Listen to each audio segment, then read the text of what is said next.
Sholat gerhana bulan.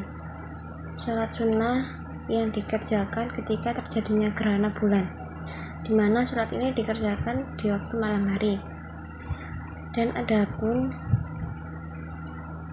tata cara dan niatnya, sholat ini dilakukan sebanyak 2 rakaat dan 1 kali salam. Untuk niatnya, Bismillahirrahmanirrahim, usolli sunatan kusufi rakaataini makmuman lillahi ta'ala, lalu takbir dan membaca doa iftitah, dan dilakukan seperti sholat fardu biasanya. Setelah salam, diisi dengan khutbah, yang khutbahnya berisi tentang berzikir, istighfar, berdoa, dan sebagainya. Niat dan tata cara sholat gerhana matahari. Sholat gerhana matahari ini ialah sholat sunnah yang dikerjakan ketika adanya gerhana matahari. Dilakukan pada pagi atau siang hari, pokoknya ketika ada gerhana matahari.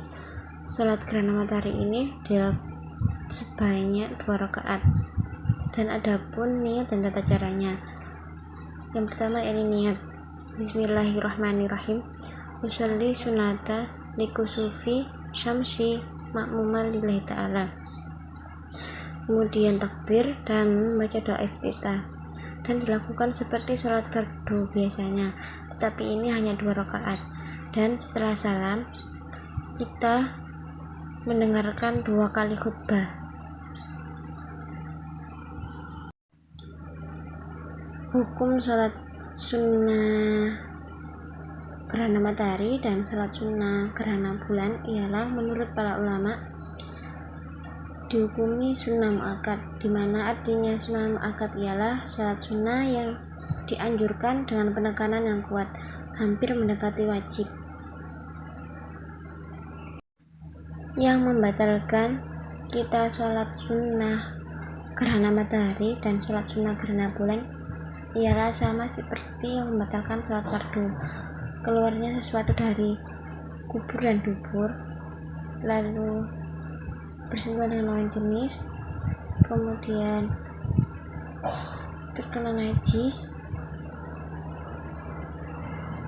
dan tidak suci badannya.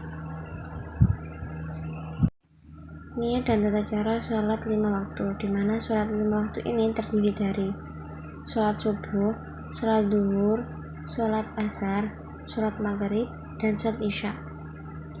Yang pertama ini sholat subuh.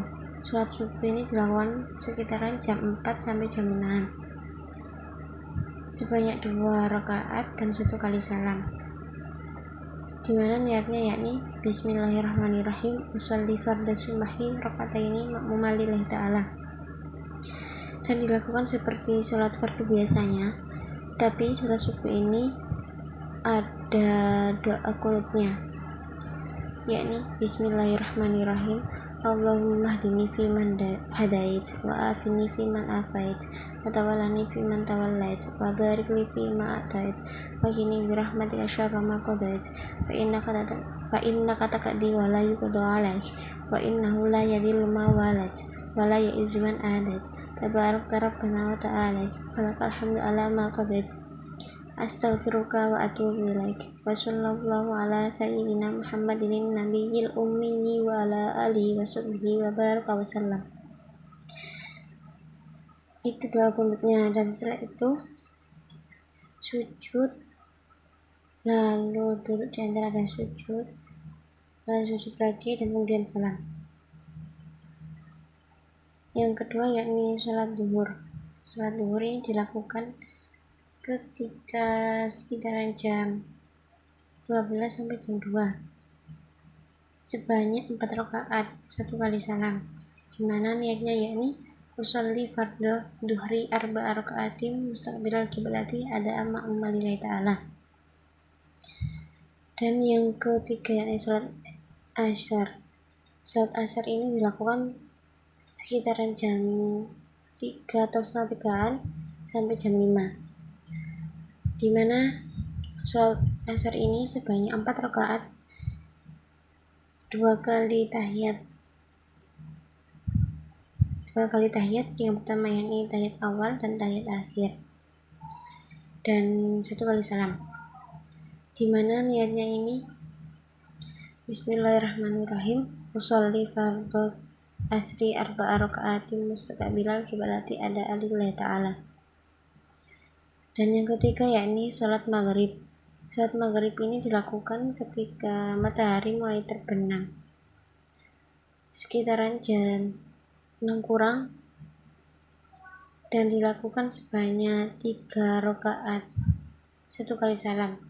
Untuk niatnya yakni Bismillahirrahmanirrahim, usolli fardhu maghribi salasa raka'atin mustaqbilal kiblati ada alillahi ta'ala.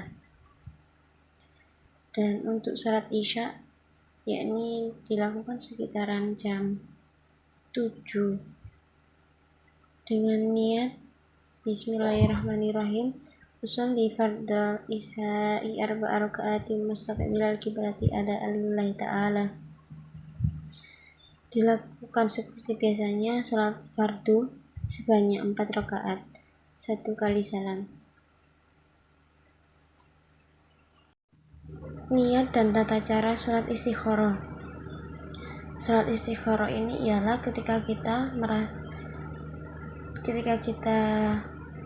kebingungan atau merasa kebingungan untuk memilih atau memutuskan suatu pekerjaan, cita-cita, pendidikan, ataupun pasangan hidup, dimana sholat istikharah ini dilakukan sebanyak 2 rakaat, 1 kali salam.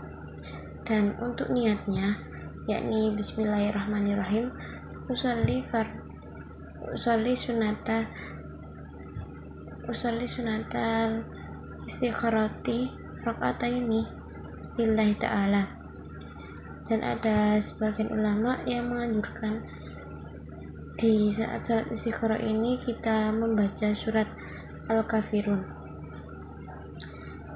Dan setelah itu dilakukan seperti sholat fardu biasanya, dan setelah salam kita berdoa apa yang membuat kita bimbang dan meminta petunjuk agar diberi arahan atau jawaban yang terbaik untuk kita.